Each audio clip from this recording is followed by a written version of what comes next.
Welcome to tonight's diabetes chat. I hope everyone is okay. If you want to join in tonight's chat, you can hashtag diabetes chat, or you can join the panel and you can come speak to myself, Tom, and the people, the gang on the panel tonight. We have Partha join us as our guest speaker. Professor Partha Kar is NHS England Type 1 Diabetes and Tech Lead, previously the National Specialist Advisor in Diabetes.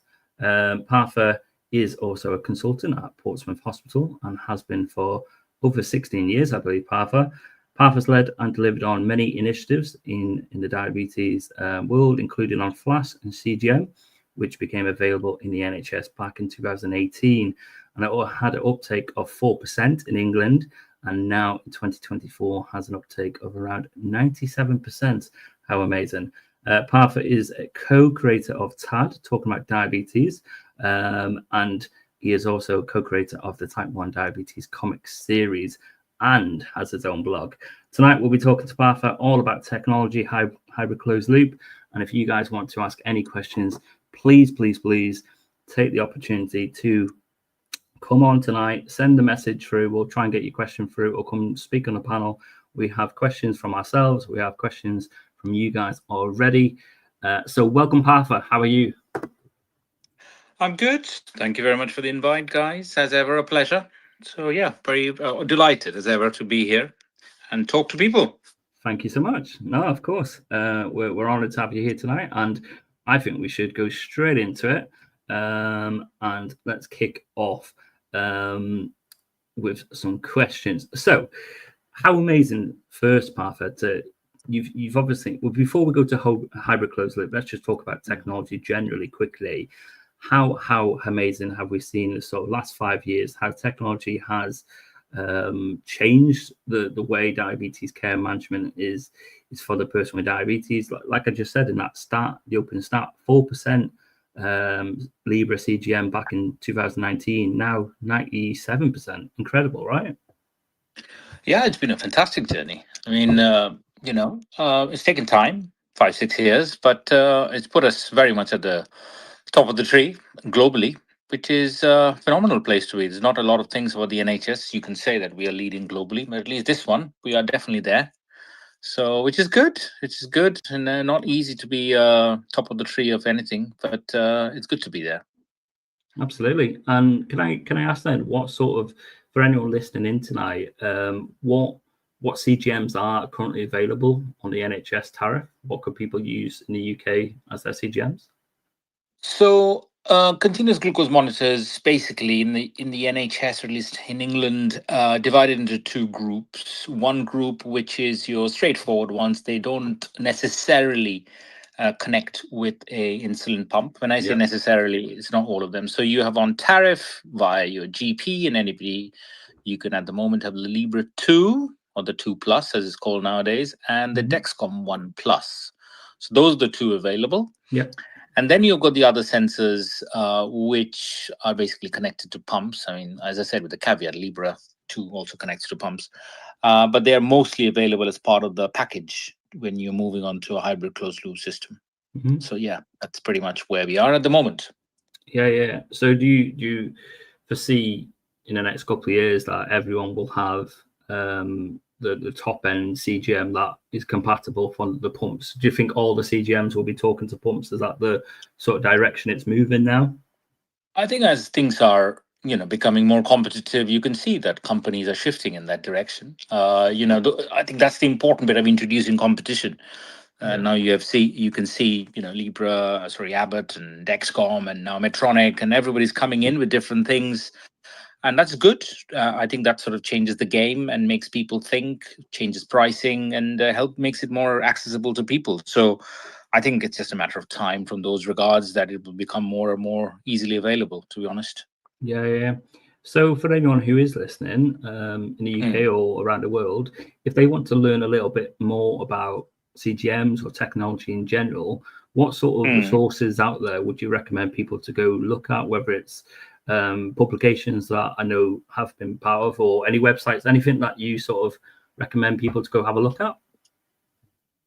I actually wouldn't ask you to look at anything. I would basically talk to other people who live with type 1 diabetes, who use a continuous glucose monitor. So if you don't know what it is, I think reach out to people in the peer support groups like you guys are doing. And I personally, I mean, you can read as many papers as you want, but I don't think any of them can replace the lived experience. And my personal view is that I think if you ask anybody without diabetes and you ask them a very simple question, that if you or your loved one had diabetes and would you prick your finger or not prick your finger? And there is very few people who go like, that's what I want to do, prick my fingers. That's exactly what I've been waiting for. So I suspect you get a lot of that from that point of view. And there's a very common saying which I use a lot, and I've learned from others as well, which is, you got to, in a policy role, you got to think like a patient but act like a taxpayer. So I think I always say to anybody who always, we sit around and chat with so many people about funding, and I always say, step one, if this was your most loved one, would you want them to have it? And the answer is, I have yet to meet somebody who's gone like, no. And then I always ask the second question, which is, okay, so is it cost effective? And that's the work we have done and we continue to do. Is, is it good value of taxpayers' money? So I think to everybody, I always say, hey, listen, why don't you guys just, talk to each other? I think peer support is really, I think it's come in leaps and bounds, but I think around the globe, it needs to be far better. And I think, to sort of very roundabout way of saying, if you want to know more about CGM, talk to somebody who's using a CGM and lives with type 1 diabetes. No, I think that's a great answer, to be honest, isn't it? Like you said, you can read every sort of document online, but actually hearing it from the person living with diabetes, sharing their perspective, it's so invaluable. So yeah, really appreciate that. So hello, Kez, who's joined us as well as co-host tonight. How are you, Kez? Are you looking forward to tonight's chat with Partha? Yeah, always. Always. Brilliant. So I think we should get straight into hybrid closed loop then, do you reckon, Kez? And one of the first questions we got then, Partha, is what is hybrid closed loop, essentially, to anyone listening who doesn't know about hybrid closed loop, and what hybrid closed loop systems are available on NHS England. We've just talked about what CGM is available. So what hybrid closed loop pumps are available? Well, they're all available. That's a simple and straightforward answer. Yeah. There isn't I'm not aware of anything commercial that's not available, and there shouldn't be. Local systems can do their dances around it, but as I've always said to everybody, if you're not getting access to anything, let me know. But it's available everywhere. We have spent about 6 months negotiating with every single company under the planet to try and get there. The only one which is available, but we have held off, is Metrum, because we have asked for more data on safety, etc., which in fairness to them, they have provided. So we're going to sit around and look at them. I haven't analyzed the data, looked at it, but they have recently sent it to us. So we're going to have a look. But beyond that, I can't think of anything that's not available, if I'm honest. There's lots of chatter about other companies coming to the town, but like Kaleido and others. But at the moment, everything that's commercially viable and available is on the NHS. And is that across all 4 nations, Partha? So all 4 nations of the UK? My inverted commas kingdom only is up till the boundaries of England. So right. I would love everybody else to have that. I am also happy to share with everybody else what we have done, but I'm not sure of the correct answer to that, if I'm honest. Yeah.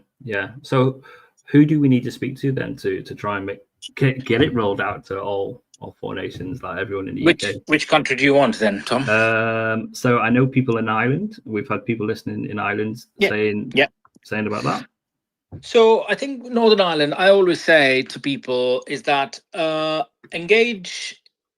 your clinicians to come around and talk to me. I can reach out. I recently attended a parliamentary meeting online in Scotland.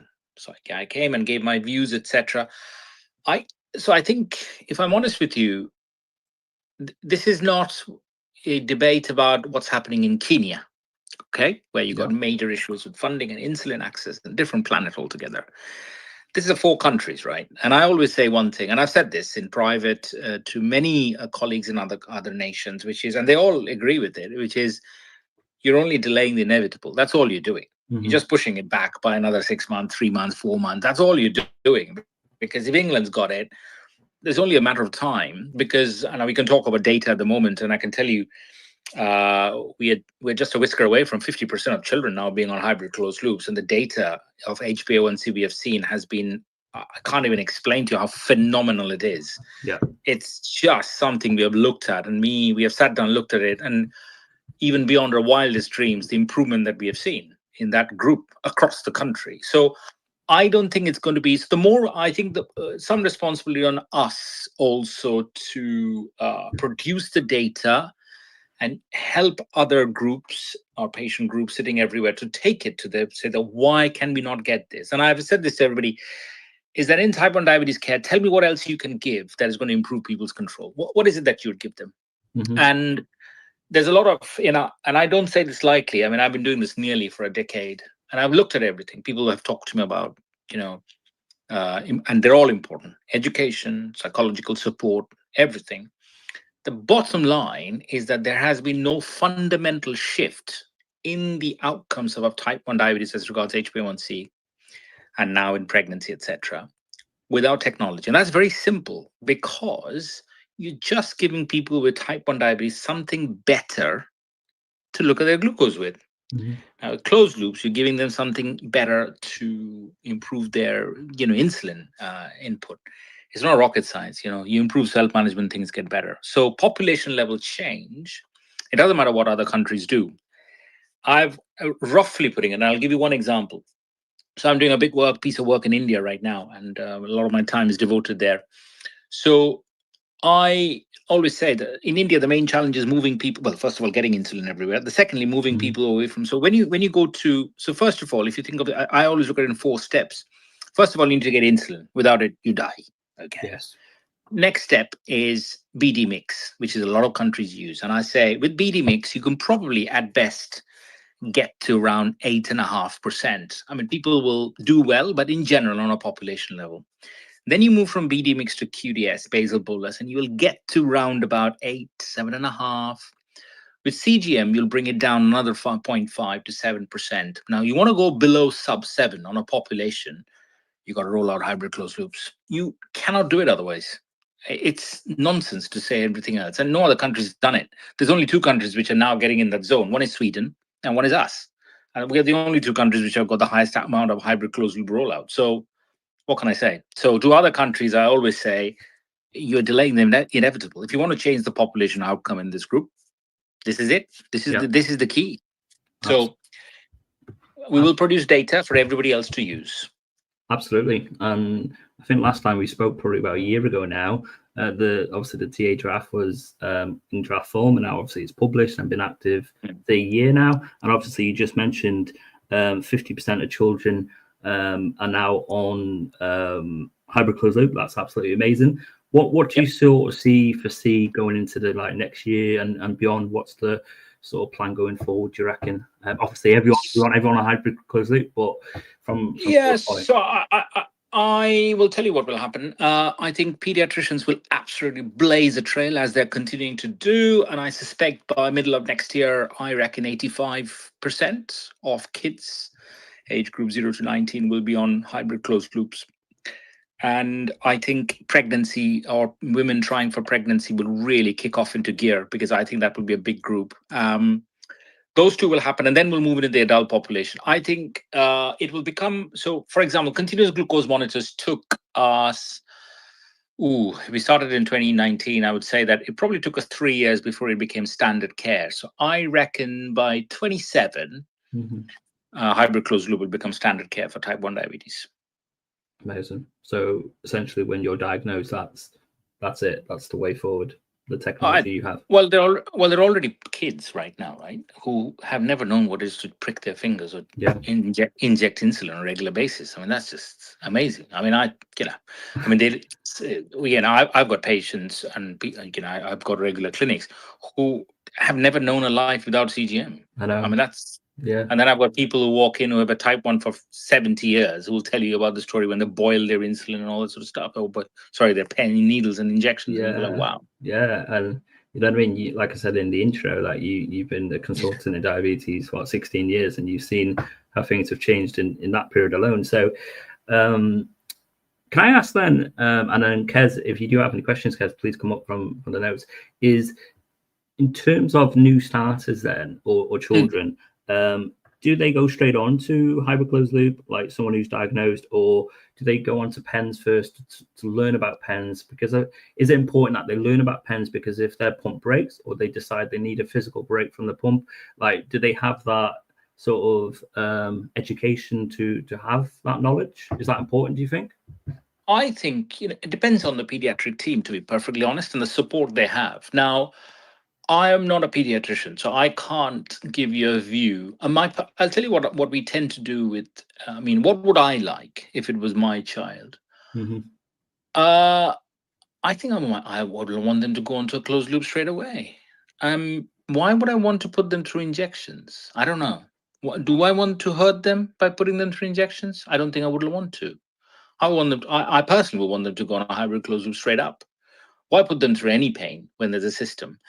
It's a bit like saying, I mean, would we do that with type 1 diabetes? Would we say, do you know what? Why didn't you start on 2? See how you get along. Let's have some really bad control for 6 months, and then let's go to 4. Would we do that? No, we wouldn't. No. So, but we used to. Yeah. At one time.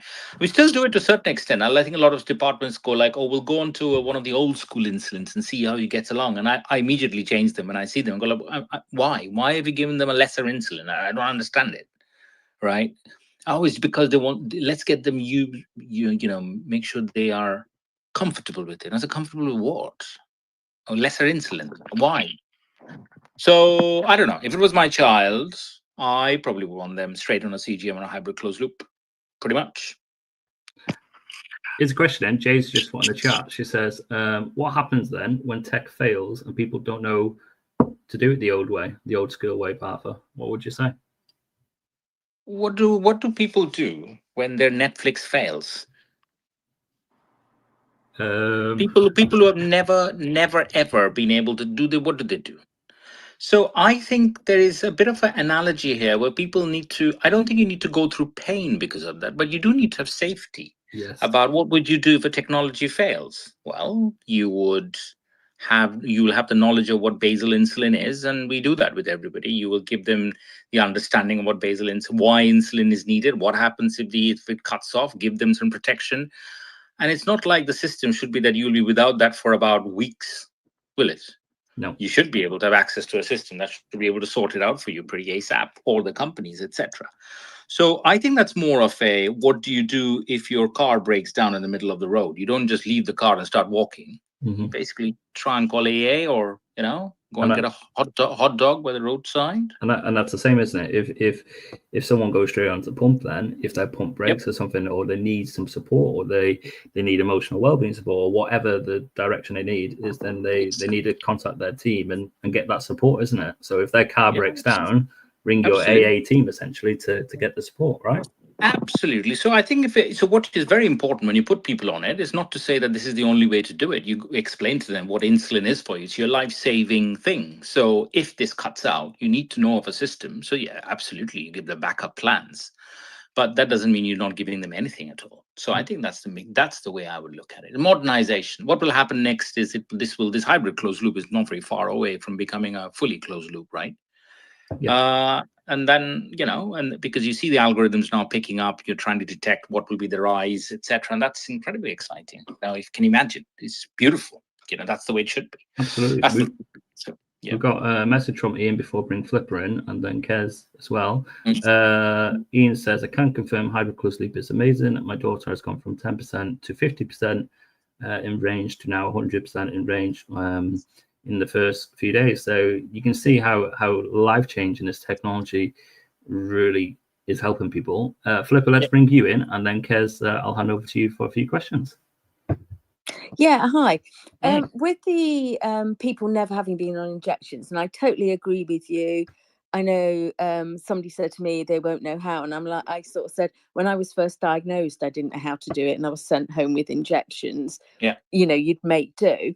But do you think that because of that, and there will be more people as time goes on that have never had that background knowledge, for there to be some sort of 24-hour or at least 7-day-a-week helpline? Because I know a lot of pediatric services have that. I don't know if any adults. So sod's law says your pump's going to break on a Friday evening, and your pump company's not going to be able to get you a replacement Tuesday if you're lucky, Wednesday if not. Yeah. That's a long time to wing it if you haven't, do you know what I mean? Just got somebody to ring and say, okay. Well, two never things to done that. this. Two things to that. I think, first of all, I think companies need to step up more rather than saying we're not here till. I think it would be, I would say, incredibly poor customer service, and I think that's what we're pushing companies on. If we're giving you the market, you in turn need to give us really good customer service, right? And that's something we have been working on with them quite a lot, and you will see more of that coming through, which is about listen. And I think that's very important, because I think the problem is, and there's a few clinical colleagues here on the call. We are so stretched, and forget about us doing 24/7. Just not going to happen, right? We just don't have staff. Yeah. So the question becomes, do you then, there are 2 or 3 ways of doing it, right? You can then sort of say formally create peer support groups who can bank on each other, right, to help out. And or you could have a hospital which has got stocks of supplies to help you with, okay? Rather than, so you say, okay, my pump's broken down, can I go and pick up a replacement pump? Yes, the department has this place where you can go and pick this up, so you can have that model. Yeah, that'd be brilliant. Yeah, or you have companies who will be there for you fully, as it should be, right? Because that's what we would expect. So the analogy I give in this case is that of a boiler. So it's winter, your boiler's broken down. You're not going to go like, do you know what? I'm just going to wrap up and wait till Monday. You're not. So we expect it to be sorted for you because it's so important. Well, insulin in type 1 diabetes is even more important than that. So I would say the challenge I would have for companies would be say, so what are you going to do on a Friday evening? What is your response as Medtronic or Omnipod or Tandem? What are you going to do to support all these people that you are making, your money from? So I think it would be interesting, because I know certain companies have got a reputation for being very good at delivering replacement pumps, like over the weekend. Others haven't got that reputation, and I know I'm on one of the pumps that hasn't got that reputation. But they're very reticent to change things. But that's the feedback we need, because that's our job, to challenge them. So I think you are, for want of a better word, and I hate the word in this context, but let's just say, you are the customers of which they're making their business. If you turn around and say, okay, Partha, you're the national lead, we're getting really poor service from X and Y, then it's our job, because we meet them ever so often, right, to sort of talk about challenges, problems. We also don't forget to open up the doors for them. So when there's a door blocked, ICS, etc., it's not just for the people living with type 1, it's also they're benefiting from that, us challenging systems and opening the doors for them and making different deals and money and all that sort of stuff. So I think that's what I would actually suggest to the community, is that if that becomes a problem, that we need to pick up those signals and go like, well, you guys need to do better. Otherwise, we need to think about where your position is on the procurements that we do. That's really interesting. I might drop you an email on that or something. Sure. You all know that I'm easy to get hold of. Just let me know. No, and I totally appreciate that. It's just that I know when you talk to the reps, they have one story, but in actuality, it's not quite like that on the ground. Oh no, of course. And you're a bit between a rock and a hard place. Do you know at that point?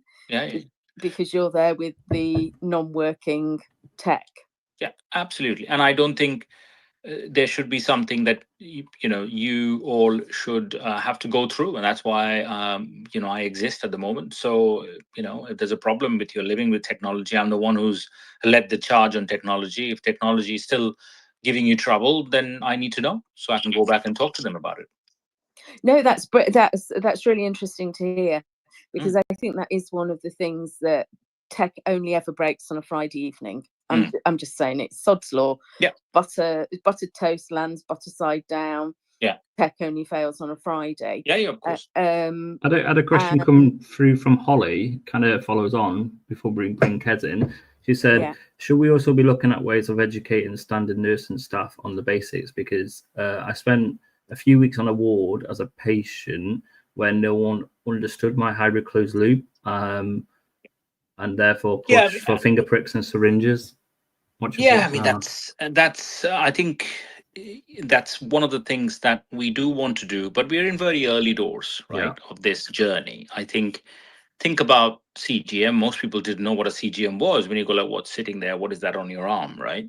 I mean, let's take 3 steps back, and I've just seen that Mel's on the call, and she obviously does a lot of work in inpatient diabetes. One of the big things, her challenge is trying to educate other staff about type 1 diabetes, full stop. Yeah. Forget about hybrid closed loops. Exactly. That's like a quantum mile away. So I think that's absolutely right. We've started a piece of the work whereby we're doing the posters and stuff, but I think that you will see a lot of work coming on that field whereby we'll be going around. More importantly, also in any departments, when people are getting admitted, we don't want them to take it off and do what is this on you, and they take off your pump, things like that. So we don't want that. So if you come in, heaven forbid, let's say you have an accident and you come in, what we don't, because what we don't want to do then take your tech off you, because that's delivering insulin. That sort of the education is going to be quite important going forwards, but that's coming. That's definitely coming as well. So yeah. Thank you. Kez, was there any questions for you that were standing out from our chat notes and the community questions coming in? Yeah, I was just wondering, is like from your point of view, but also from the feedback from the community, what would you say are the benefits of the hybrid closed loop, and are there any downsides at all? Okay, so the way I always define it, and I'll tell you what I say to my patients when they come to clinic, because lots of people go like, so the people will come in like, can I have the artificial pancreas? And you go like, well, it's not really. And they go like, oh, what is it? So I always say, look, I don't have type 1 diabetes. I'm a bit of a muggles in this one, but I'll give you my understanding of type 1 diabetes. It generally has 3 parts to it. 1, you prick your finger, a number comes up, you look at the number, you start thinking, what should I do with it? You do some mental maths, and you think about insulin or glucose, and then you have to give it. Those are the 3 parts to it. Now, what we're doing with hybrid closed loop, we're automating most of it, right? The finger pricking bit is gone, the blood number is picked up, that's sent across to the device. The device does a lot of the mental maths and gives you some insulin. So that's the Star Trek bit about it. But you still have to do a lot of work. You still have to understand how it works. You have to understand the safety implications around it. And you have to also do the carbohydrate loads and the, all of that. So and understand about different rates, how to do it. It's not the perfect. So I always say it's the best thing science can provide at the moment, beyond a cure. Yes. Okay? That's the way I put it. Downsides, some people have already, downsides are, well, we may not like it. I expect in the adult population, the uptake to be roughly around about 50%. I don't think a lot of people will take hybrid closed loop, especially as they grow more older. And we've already seen that in clinic. A lot of people are very happy with their CGM. They don't want it. Kids will go on it simply because most kids don't have a choice, and their parents are going like, you are going on it. So we see a lot of tech drop off in the adolescent years when people get a little bit more, how shall I put it, independent from their parents.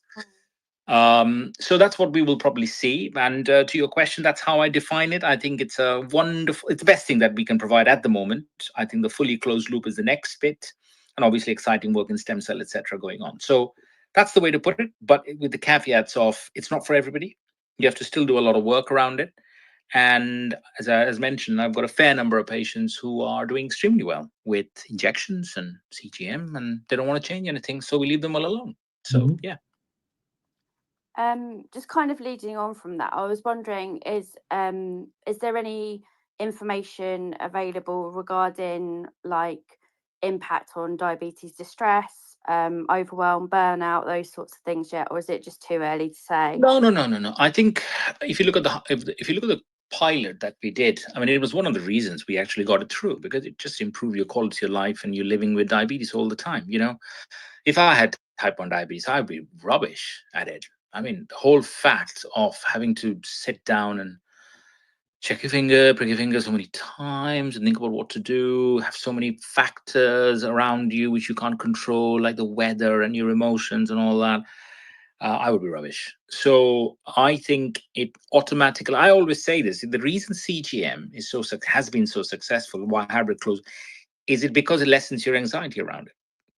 You just to get to know a bit more, and you can learn how to deal with it more. So to your question, if one looks at the hybrid closed loop pilot, which was done Thomas Crabtree and other people worked very hard on the data collection, etc., you'll see some really good improvements in quality of life, diabetes distress, etc., and that's no surprise. So yeah. Thank you. Some quick fire questions, Partha. So I appreciate the time. That's all right. I appreciate the time. We've got about 20 minutes or so. Let's have a look. Hi, Partha. I'm using a pump, Omnipod Dash. Can I get an upgrade to hybrid closed loop? How do I do this? And can it be any pump? So I think they mean instead of going from Dash to 5, could they choose any pump? What's the dealio with that? Yeah. Absolutely, you can. I think every system's been told the upgrades can be done. The upgrades in general are cost neutral. So whatever the system has been paying for your Dash, and I presume you got a CGM on as well, generally speaking, will be about the same price as moving on to any other closed loops. So the only flip that you need to consider is that Omnipod doesn't have a lock-in contract for 4 years. The other pumps do. So if you choose, that will be your 4 years. It's a bit like getting a mobile phone with a contract. So choose after knowing all the pros and cons. So I think, so not I think, the answer to your question is of course you can talk to your specialist, and if you're having a problem, come back to me. Thank you. That leads on to the next question I do have in our bank, actually, is can you change a pump within that 4 years that you just said, or do you have to wait, or is it circumstantial depending on what the reason is?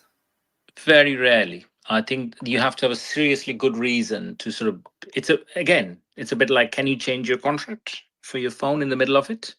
You probably would struggle, but you have to buy out the contract, won't you? Yes. Yeah. So it's very similar. Your system has to buy out the contract.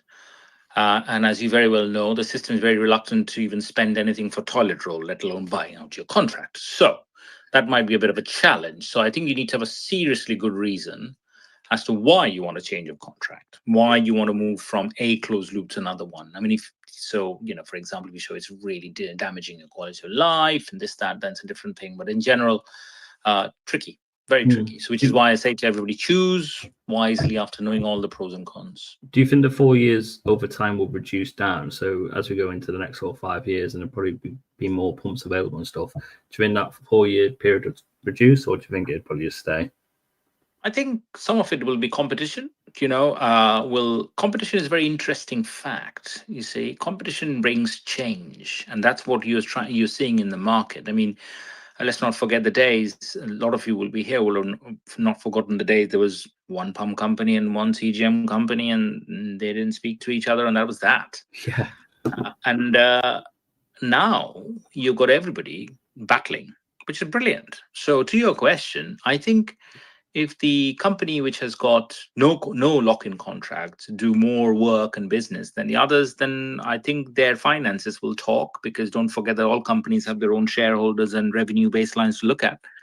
And industry will do what it needs to do to survive, and that's how it works. That's just the world of business. So I suspect time will tell, but I wouldn't be incredibly surprised if people change their business models going forward. Okay. 2 questions coming in live. Joe, can you tell us which pumps, hybrid closed loop pumps, are available for pregnancy? And the second question is from Azra. If a person is on Omnipod Dash and they don't want to shift to hybrid closed loop, is the option of DIY loop okay? Is that supported? And what's your thoughts on people using DIY closed loop systems? So first part of the question, for pregnancy, the one that is what I would say is being pushed quite heavily is the Ypsomed pump with the CAMS APX, because that's where some of the trials were done, and Helen Murphy and Eleanor Scott were the pioneers of that sort of side of work, are very keen on that particular pump.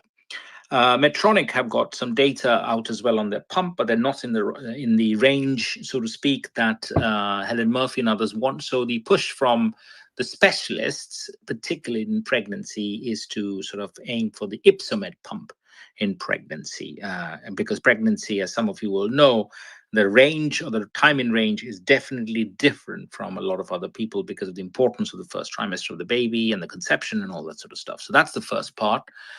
The second question was, remind me now, man. Let me go back to it. Dash and DIY. DIY. Is it supported DIY, and what's your thoughts on DIY? Some of you will not be old enough to remember that and I think Tim's on this call. So me and Tim actually, what did we do? What was it called? It was called Rise of the Machines. Yeah. We did in 2018, I think the first one, because I think the DIY movement is responsible for the shift change that has happened in type 1 diabetes care, in my view.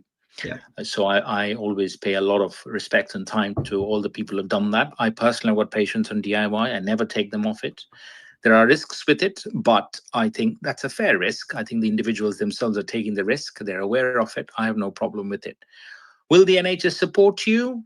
I would, as a clinician in the NHS. I know a lot of colleagues do. A lot of colleagues have concerns, but you're the one who's taking the risk with the living with type 1 diabetes. So I personally have no issues per se with DIY.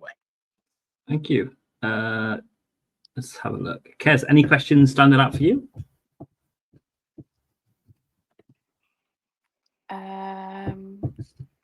I've lost my place. Hang on a sec. Can I bump in with ahead, a question? Yeah, go on, Flipper. With different clinics, obviously rolling out the hybrid closed loop, and a lot have obviously long wait lists to go onto hybrid closed loop, just to the sheer numbers that are now can get it. Yeah. Is there anywhere to check what the wait times are at different clinics? I know some people locally. I'm like in the London area, so obviously without even traveling that far, we've got access to a lot of hospitals that aren't ridiculous traveling distances. Is there any way to find out what the wait time is, so that you might be at a clinic that's got, with your requirements, it'll be roughly 3.5 years, whereas there might be somebody down the road that's 1.5 years? Not yet. I don't think we have got to that level at the moment. I think that will probably be working on going forwards to see whether that works or not in the future. My view is the waiting list is an interesting thing, isn't it? I mean, you're not doing surgery, are you? No, I suppose I mean wait times rather. No, even then, that's what I meant, is that I Yeah. think the question I always have for people when they go like, we got a massive waiting list. And I go like, what is the waiting list for?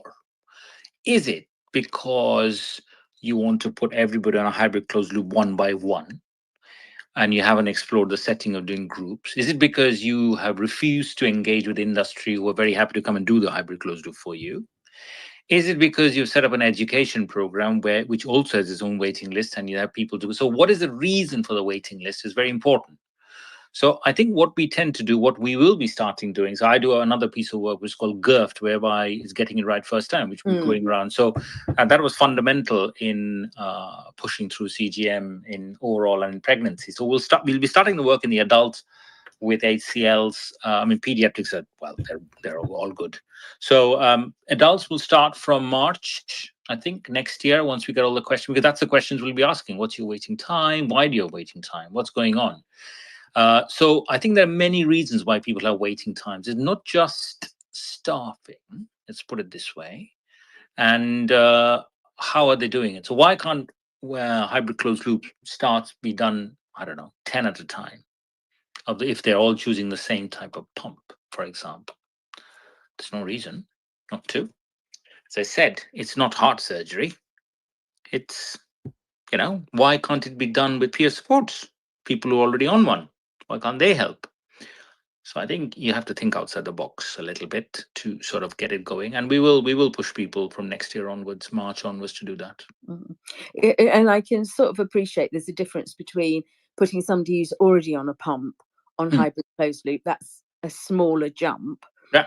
But somebody starting fresh on a pump, there's obviously support and input needed. I mean, I remember going on a pump, and it's not just a case of turn up at the education and go. No, not at all. But I think this is where, as I said, we don't use peer support groups enough. To have that sort of balance and the reassurance. Because if you think about it, so I've got people with pumps, we put it on it. What is it about? A lot of people are worried about the new technology. They're asking you, they're fiddling with it, etc., etc. So I think it's quite important to have that sort of thinking as to how do you want to tackle it or not. So I think it'll be interesting to see how we had this issue with, waiting lists and CGM and pumps, and we'll have it with a hybrid closed loop. But I'm reasonably comfortable and confident it will get there. So it's not a problem. So. Okay, thank you. A few more questions coming in live, which is great. How far away do you think we are from fully closed loop? And second question, for those who don't qualify or don't wish to use hybrid closed loop, will InPen or other similar systems be widely offered? So a fully closed loop, you're probably looking at, you already have, Roman Hoverker's team have already done it. There's some really good data around it. I think it's quite important to keep an eye on it. It could be anything between 2 and 5 years, but depends as to when industry sort of, bites the bullet on that. So I think that's important, number one, to see. The second question was what? Second question was, for those who don't qualify or don't want to use hybrid closed loop, will the InPen or other similar systems be widely offered? We could do, if you would like to. If that's the smart insulin pen, I presume that's what it's being referred to, is available at the moment, but we could make it more widely available. I think I don't see a problem with that side of things, if I'm honest. So again, it's about the feedback that we get from the community. So I'll give you a very good example. I've just got my Twitter thing open, and Emma McKee has put a lovely comment in. So I think that's a very good example of that's the sort of feedback we need. So if companies are not stepping up, and that's somebody living with type 1 being failed, then we need to know more about that. So Emma's not told me about the name of the company, which is understandable. But Emma, you can tell me by an email the name of the company so we can pick it up. So we don't do that in public. So that's fair enough. So that would be my way of looking at it. And I think, again, if the feedback from the type 1 community is, look, we could do with more of the smart pens, etc. Yeah, why not? Yeah, it's not a problem. Brilliant. Why not? Yeah. Stephen says, Partha, what are your thoughts on Omnipod 5 and Libre 2 Plus on pediatrics with no current available follow option? So, okay, so I have actually asked the Diabetes Technology Network to think about reasons why a forced Libre 2 plus Omnipod 5 would be wrong clinically as well as ethically. I can immediately think of something which I've said to them, and they're going to bring me up. So, for example, if you've got a parents, kids, they need a follow. You can't force them to go onto something that doesn't give you a follow. All right, that's just wrong, 100%. And we will put a stop to that. Because that's just ethically wrong. Forget about anything else. Because what happens if something happens to the child? Who's going to take responsibility for that? The clinician who's doing that, or the commissioner who's going to do that? Nobody is. So I think that's important. What about people with learning disabilities? What about people who have got issues? Lots of other issues. So I think there needs to be some criteria where I'm saying, until and unless Libre 2 comes up with a follow themselves, I think a follow is part of your clinical care. You can't just say, no, if you turn around and go like, no, everything is fine, I would just love a follow. Now, well, I think we can debate that. But I think if you're saying that, look, I've got a 4-year-old child who's in primary school, I would like to follow them, and you're saying, no, I don't want you to follow their results. Well, I'm sorry, but that's just not a acceptable answer. So that will come up, and we've already had a meeting with individuals like Sufyan and others, and I've asked them to come up with a list so we can put that out, communications out, saying that that's not an acceptable way to do it. Then again, also, how far is Libre 2 going to be away from having a follow? We go back to the issue of competition. I suspect that won't be too far either. So much to play, much to play. Cool. The reason I've asked is sorry for jumping in. No, it is because, right, so everybody knows that I'm part of the group that's been campaigning in Scotland with others and Roundtable, and obviously Partha, you were at that last Roundtable, and thanks for the contribution. It was great. And I've found out that a local health board is doing that, and I am campaigning. I'm basically now trying to fight against it. So I always say with these things, I think people need to understand the rules. So when people do that based on money, I think the questions need to be asked, because at the end of the day, don't forget that no health board is going to do something that's going to end them in court. Nobody wants to do that. Okay. So I think the question that need to be, okay, if you put somebody and they want the Dexcom and their care is getting worse, what is your backup plan? You have to give a backup plan. That's the clinically thing. Now, also don't forget that clinicians are also bound by this thing called the General Medical Council and good medical practice. So as a clinician, if you are going along with it, you're actually breaching your code by doing that. So can somebody come to me and say, I want to take all your patients of this and put them on that? My answer to them would be, okay, no, thank you. That's probably a polite version of what I would say. But what I think that's what clinicians also need to understand, their responsibilities. Just because somebody said so doesn't make it so. Nobody can make you do something. At the end of the day, always remember this, and to all clinicians, I say this, in a court of law, you will never be done for doing the right thing.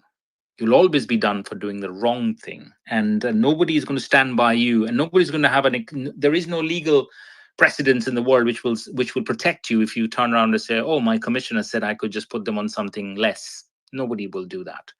So I think the very, very structured way to tackle these things would be say, right, what is your plan? What is your backup plan? What happens? Who takes responsibility if something wrong happens to the patient? Who is taking the clinical risk? Who is taking the fall? You go through those and you will see those sort of rules being changed very quickly. Oh, no, thanks for that. Much appreciated. As I said, I only wanted to jump in for that one question. No. All right, thank you. Cheers. Thanks, Stephen. Okay, let's have a look. Hi, Partha. If I don't want hybrid closed loop now and I'm offered it, can I say no now but change my mind at a later date? Would I have to go back to the bottom of the waiting list, or would they get it straight away, or what's with that? I think some of it will depend on your local system, if I'm very honest. I'll tell you what I would do. If you're somebody who I know, and you said, look, I just want a year's break, I'm doing this and that, would I sort of chuck you at the bottom of the list? I probably won't. I probably would say, come back and talk to me when you feel ready, and we'll see what we can do. I think some people are more rigid, and I think they might turn around and say, I'm sorry, Gov, you had a chance to come into the party and you didn't. So, you could have come into the nightclub and now you didn't. Now you're back at the queue. So I think some of it is local clinician. I think I always encourage clinicians to sort of have a think about, their responses to such questions.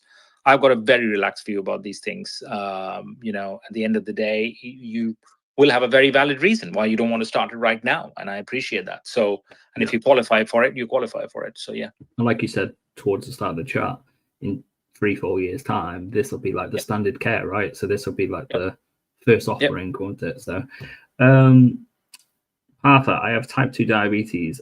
Can you share with us what tech is available for people with type 2 diabetes to help us manage our diabetes? And what do you think the future holds for us, and what needs to be done to bridge the gap? So in type 2 diabetes, what have you got? You got NG28, which is if you got insulin, etc. for your diabetes, you are eligible for a CGM. Now, I do know that's not been implemented as hotly, as strongly as type 1. And I do encourage people who also are in the field of type 2 diabetes to ask the question that if it's happened in type 1, why hasn't it happened in type 2? Because we worked quite hard to ensure that 3 things came out pretty simultaneously. So there was 3 things, nice guidelines came out: NG17, NG18, and NG28. NG17 and 18, which is type 1, has been implemented pretty much lock stock across the board. NG28 has got about a 40% uptake. So that's a question for local clinical leaders to answer. Where do I see the future going? I think prices will change further, and I think it will become again commonplace for a lot of people with type 2 diabetes. I think that's inevitable. The problem that you have in type 2 is the plethora of other options on the table, not technology related, and thereby squeezing the margins as to what you can make available for local people with type 2 diabetes. So you have these newer magical drugs which prevents you from having kidney problems, prevents you from heart failure, improves your heart failure. You've got weight loss drugs. So all of them are competing for the same space. There isn't a separate technology budget. And that's the sort of problem that type 2 diabetes find themselves in. While type 1 diabetes, there's no other game in town, you see, apart from hybrid closed loop. So that's the difference between the two at the moment. But I suspect with pricing changes, I think that will also shift as well. Thank you. Kez, any questions from you that you've seen? I know there's a couple that have come in as well. But any from you? I'm mid pump change. Sorry. That's fine. I'll carry on. I just don't want to hog the line. You're good. You're fine. Carry on. Partha, son is young adult age group using DIY. In principle, new funding agreed, but has been waiting ages, and current pump is nearly a year out of warranty. What is the best way to approach this with the team and push forward? Very aware if pump breaks, he will be in difficulty. So if he is already on a pump, correct? Yep, using DIY. So so the system would be paying for his pump, I presume. Yeah. And his CGM is just they've done the DIY to connect it, correct? Correct. So that means they're eligible for an upgrade. So the upgrades will be pretty much front of the line at the present moment in the adult sides. So I would go back and say that, can I have it upgraded? Because they will find out that the cost of the pump and the CGM that they're already paying is probably going to be less or the same as an HCL. Yeah. Thank you. Imran says, how can we help make chronic conditions like type 1 become part of the education system? Oh, that's a big one, Partha. So I think the work that actually, Tom, you can answer this. I think the work that is coming through from DigiBeat and etc. is extremely good. I think how will it become part and parcel of the education system? I always say, take a step back about 10 years back. And those of you who've been around a decade back, I think I have to think of where you are in the world of time, how much it's become so much more mainstream. You've got some fabulous advocates all across the board. I'm not just saying the celebs, but yourselves. You're so open. You're so, you've got Jade and Nicole doing amazing work. So many people doing work. So I think keep pushing on that front. I would say the work that DigiBeat have done or Breakthrough T1D UK have done in the school space is quite good. And I think it will come in due course. It will come. Great, thank you. Let's just have a look at the last couple of questions.